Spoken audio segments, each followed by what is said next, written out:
think say they wise. Mumu man. Waramutse Becky, umeze neza?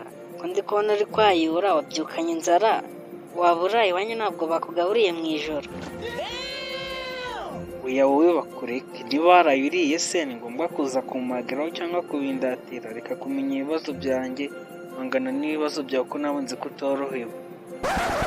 Oya rwose Becky ntabwo wagakwiye kuvuga gutyo. Niba ufite ibibazo wambwira njyewe nagufasha. Ushaka kuvuga ko njyewe hari ibyo ufite kuko nabyuze. Ubundi se wakabimenye nyine ko udashaka kumenya ibyawe, nanjye rero wishaka kumenya ibyanjye. Wowe urafasha gute kandi uri kumuza kumenya ibintu byawe? Nanjye rero ibyanjye ntabwo bikureba. Aha si uko abantu bitesha amahirwe anga kumbwira. Hari igihe ngewe umuti w'ibibazo byawe none ndi kumva ushaka kubigira ibanga. Reka nkwihorere. Bitesha amahirwe? Ahubwo si uko abantu bitera umwako. Uwenda kubwira ibibazo byanjye wowe ibyawe wabikemuye. Kandi heri ntukomeze kumbaza ubusa. Abantu nyamara banga amahoro ntacyo atwaye. Kuba ndi kukubwira bino bintu ni ukugira ngo tugire ikintu kizima tugeraho, aho kuguma umuntu yigunze. Iyo wambwira nkagufasha. None se heri nyuma yo kumenya ko abantu banga amahoro kandi ntacyo atwaye, ukuweho kuri kuyambuza kandi ushaka akamunani mwa.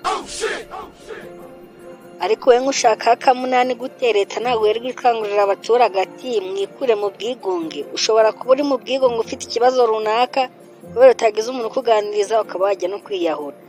Ariko njyewe wagize amahirwe ndakwegera none uri kubyanga. Ndakwiyamye ndeka. Muri aba bantu babaye bakeneye ubufasha ntago ndimo. Niba hari abo ukeneye gufasha jya gufasha abandi njyewe ndeke. Mu inzoga zawe mu kanya n'upfa wishwe n'agahinda ibyo uri kuvuga ngo bakureke biraza gushira. Ako gahinda uri kuvuga ni kanyica. Ntukaziriguza kushyinguraho cyangwa iwanyusha muri abamagize mutera umwako. Ibyo bintu uri kuvuga bishobora kongeraho ingaruka. Nawe ntabwo byagusiga amahoro. Oya bakureke ukomeze ujamagizwe mu kanya. Ingaruka ni ziza. Nzaba niyicariye mu rugo ko nta muntu uzaza kumbwira se ngo njyewe ngo nishe umuntu. Kamwihorere. Basi njye niba nkurimo n'ideni wambwira nkakwishyura ariko ukareka gukomeza kuntota ayo magambo mabi.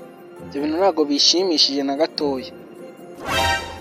Wowe bakureke ibyo bintu by'amadeni uri kuvuga sinzi iyo biturutse. Ahubwo mbabajwe n'abantu urapfa ufitiye amadeni.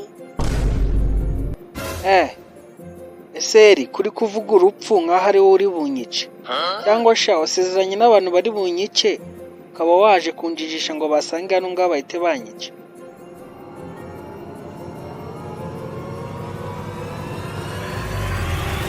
Wowe bakureke ibyo uri kuvuga ngo baraza kukwica. Nta muntu uri bukwice ahubwo bya bibazo n'agahinda wifitiye nibyo biri gukuremo umwuka.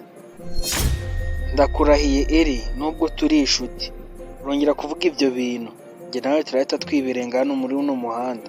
I don't want peace. I want problems always. Wowe bakure. Ariko iyo umuntu akubujije rimwe kabiri gatatu agakomeza akazamuka akagera ku 100 kugira ngo avuze inzogera cyangwa ajya pika akaduke.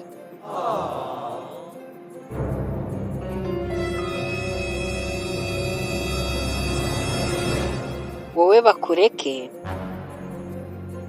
uko amatwari mu rupfu ntiyumva.